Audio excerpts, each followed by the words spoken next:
네, 어제 대법원이 노동계와 관련한 두 가지 주목할 만한 판결을 내놨습니다. 쌍용차와 현대차가 파업자며 노동자들을 상대로 낸 손해배상 청구 소송에서 먼저 쌍용차 소송에서는 33억 원대의 배상금 산정이 과하다. 그리고 현대차가 비정규직 조합원을 상대로 낸 손해배상 청구 소송에서는 불법행위 정도에 따라 개별적으로 판단해야 한다.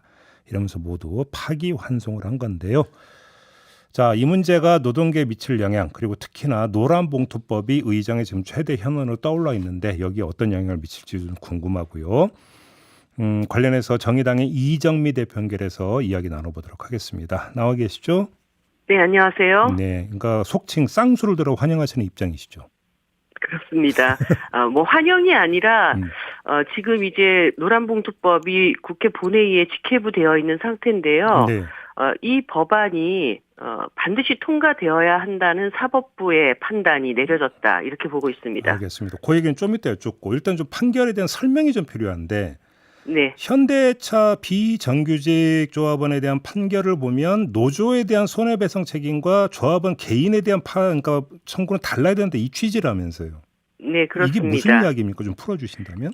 그러니까 이제까지 손해배상 청구를 전체 조합원들에게 일괄적으로 물었습니다. 그런데 음, 이것은 개별 조합원들에 대한 책임을 동일하게 묻지 않고 손해 발생 기여도에 따라서 제한한다 이렇게 돼 있습니다. 예, 이게 지금 노란봉투법 제3조에 법원은 단체교섭 쟁의행위 등 노동조합의 활동으로 인한 손해배상을 인정하는 경우에 각 손해배상의 배상자 의무별로 기책 사유와 기여도에 따라서 개별로 책임 범위를 정해야 한다. 이 내용을 그대로 판단을 한 것이라고 봅니다. 네, 똑같네요. 똑같습니다. 네. 그러면 그 쌍용차 관련 부분은 어떤 거예요?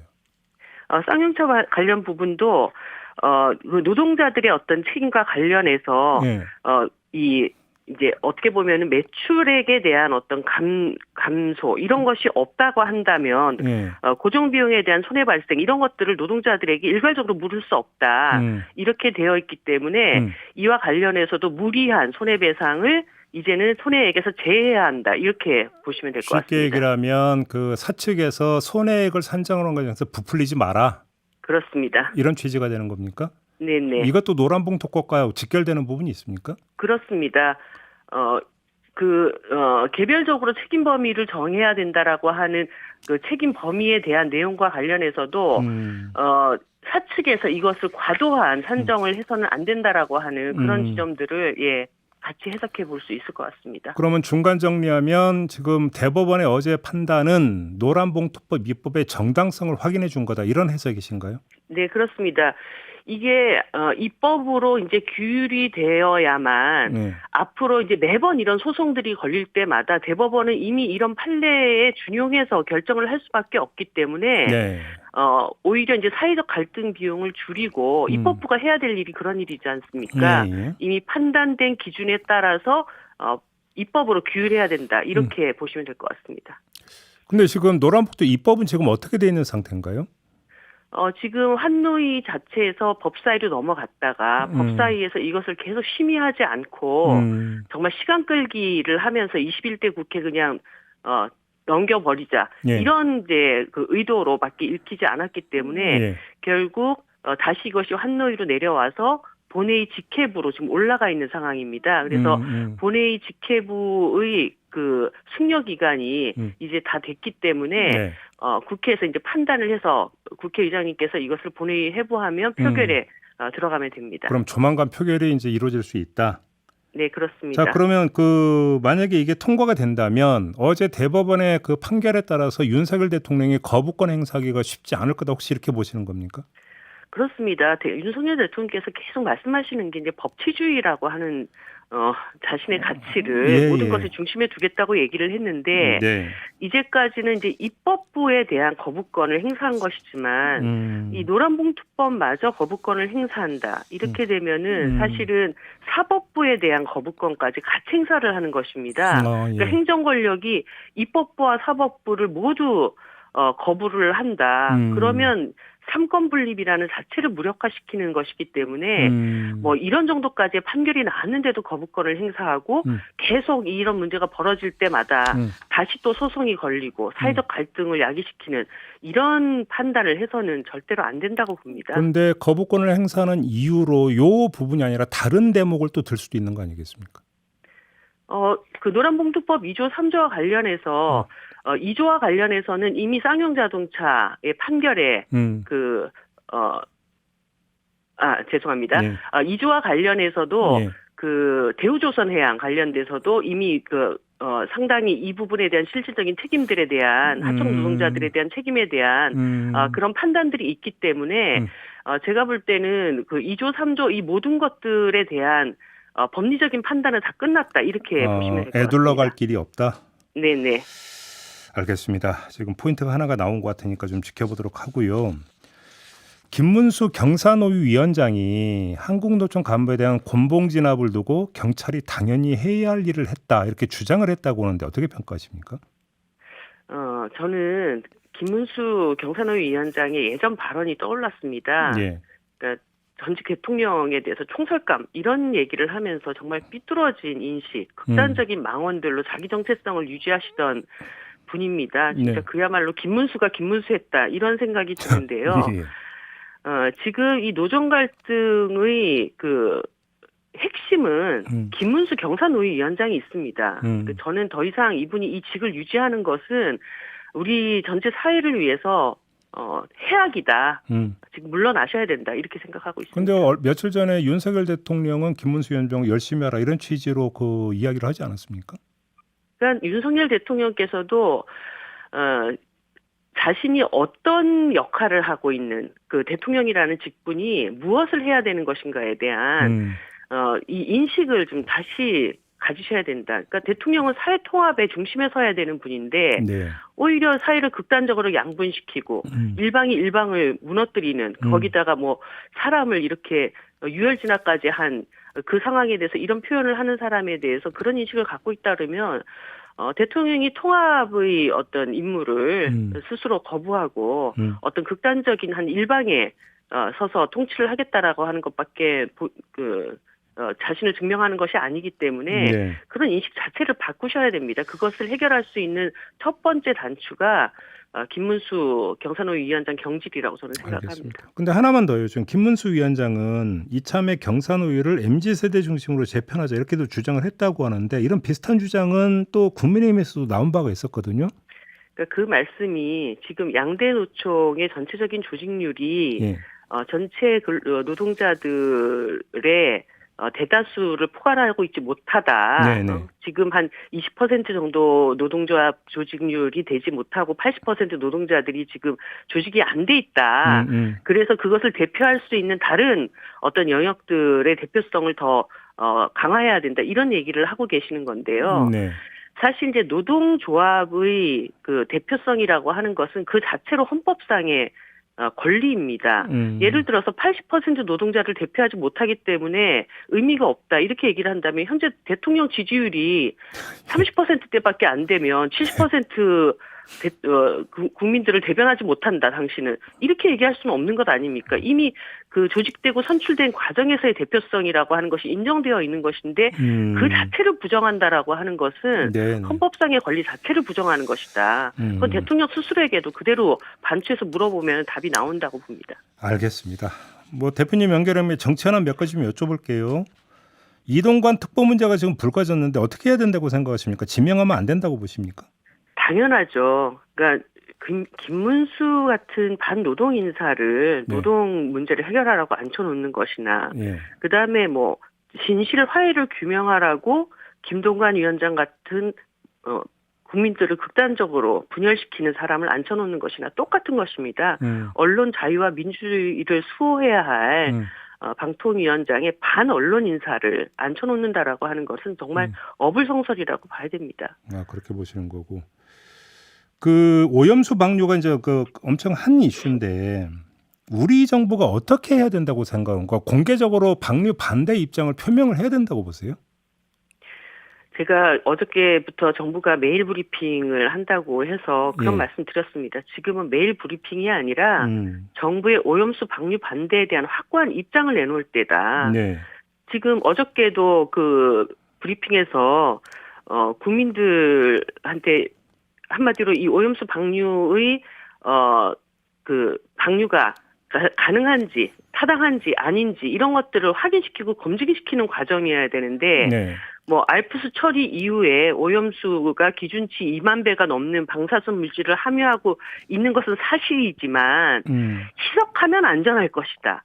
이거는 그 정부의 대국민 브리핑이 아니라 일본 정부의 대한민국 국민들을 향한 브리핑 이렇게밖에 볼 수 없는 상황입니다. 네. 지금은 이 오염수 방류 문제가 국민들이 느끼는 이 상황은 괴담이 아니라 현실로 다가가고 있기 때문에 이 정부가 명백하게 지금 태평양 섬나라들도 외교력이 작은 나라들도 오염수 방류 안 된다 다 목소리 외치고 당당하게 지금 대응해 나가고 있잖아요. 예. 근데 안보리 비상임위 이사국 됐고 뭐 G7 초청 받았다 이렇게 외교력을 막 자랑하는 대한민국이 자국 국민들의 생존권과 생명에 대해서 이렇게 한마디도 못하고 있는 이런 상황을 우리 국민들이 어떻게 이해를 할까요?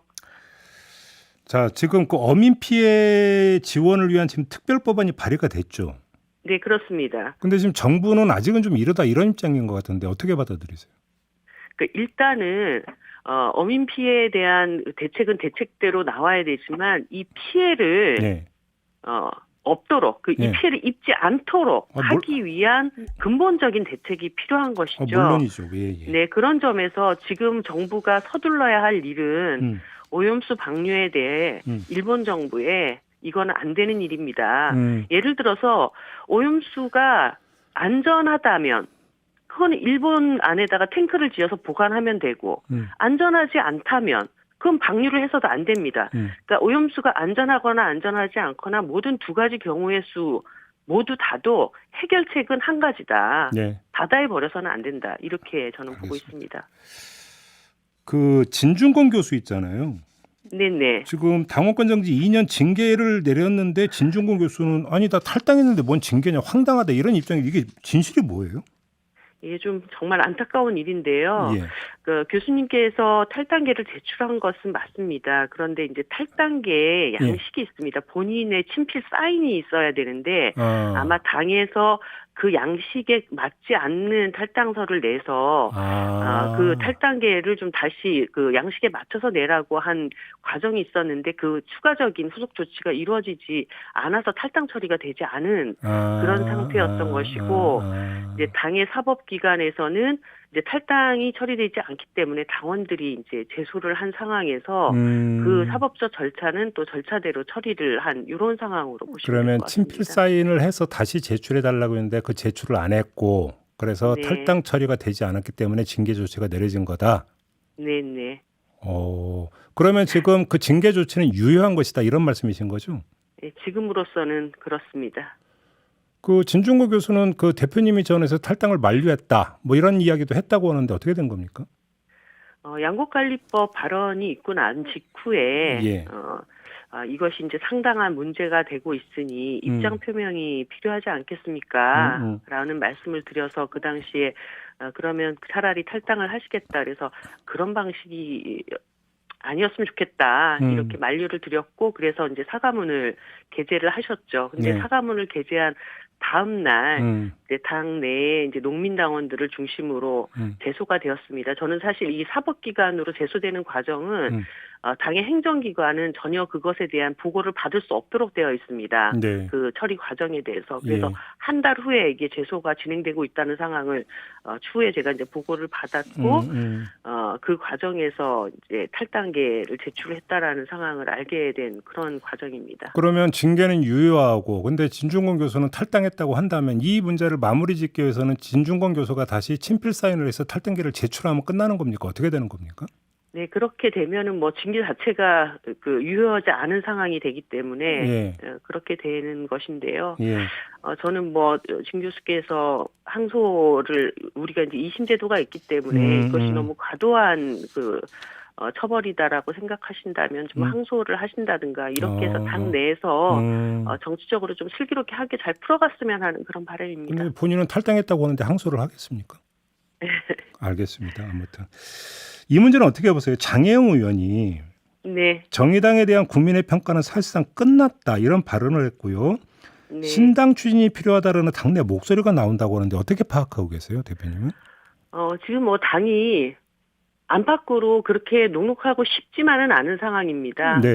우리가 선거에서 큰 패배를 2번을 겪었고, 그 과정에서 당의 어떤 지지 기반이 굉장히 위축되어 있는 것도 사실입니다. 그런 네, 상황에서 당에 대한 여러 측면에서의 평가들이 있을 수 있고, 그 점에서 이제 정의당도 과감한 내부 혁신을 통해서 진보 정치의 영역을 확장시켜 나가기 위한 어떤 새로운 사회에 대한 비전도 제시해야 되고 또 그것을 함께 할 수 있는 사람들과의 세력 확장도 만들어 나가야 한다고 봅니다. 그런 점에서 뭐 장혜영 의원이 얘기하셨던 그런 우리 당이 깔을 깨고 더 크게 나가자라고 하는 그런 지점과 관련해서도 당이 이제 여러 가지 방안들을 좀 모색하고 있고요. 네.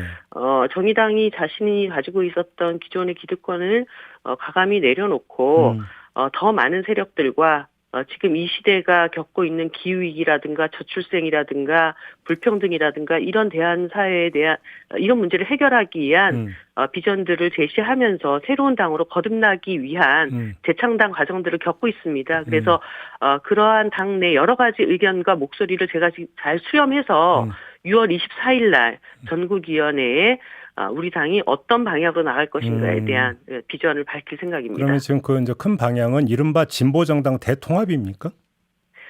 진보정당이라고 하는 것이 어떻게 딱 규정되어 있다고 보기는 어렵습니다. 하지만 아까 말씀드렸다시피 우리가 노동과 녹색과 그리고 양당 체제가 국민들에게 안겨준 이 실망을 극복해 나가자라고 하는 이러한 의견들을 가진 어떤 정치 세력들이 있다면 그 누구라도 함께 해 나가겠다라고 하는 의지를 가지고 그 대통합을 추진해 나가겠다. 그러니까 예를 들어서 뭐 녹색당 같은 곳과 혹시 통합 이야기가 그럼 진행이 되고 있는 겁니까? 앞으로 하겠다라는 겁니까?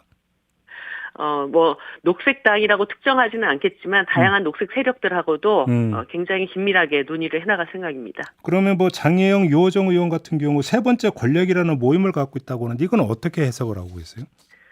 이 모임은 당 안팎에 지금 양당 체제가 가지고 있는 여러 가지 문제들, 모순들을 극복하기 위한, 한마디로 이렇게 정치 운동이라고 저는 이해를 하고 있습니다. 우리 사회 그간의 정치가 국민들에게 어떤 부정적인 영향을 미쳤는가, 그걸 극복하기 위해서도 정치가 또 바로 서야 되는데 그 방향은 무엇인가, 이런 것들을 모색하는 과정이라고 저는 알고 있고요. 그 안에서 생산되는 많은 어떤 그 긍정적인 대안들에 대해서는 정의당이 충분히 받아안고 함께 논의해 가면 된다고 생각합니다. 알겠습니다. 자, 말씀 여기까지 들을게요. 고맙습니다, 대표님. 네, 감사합니다. 네, 이정미 정의당 대표였습니다.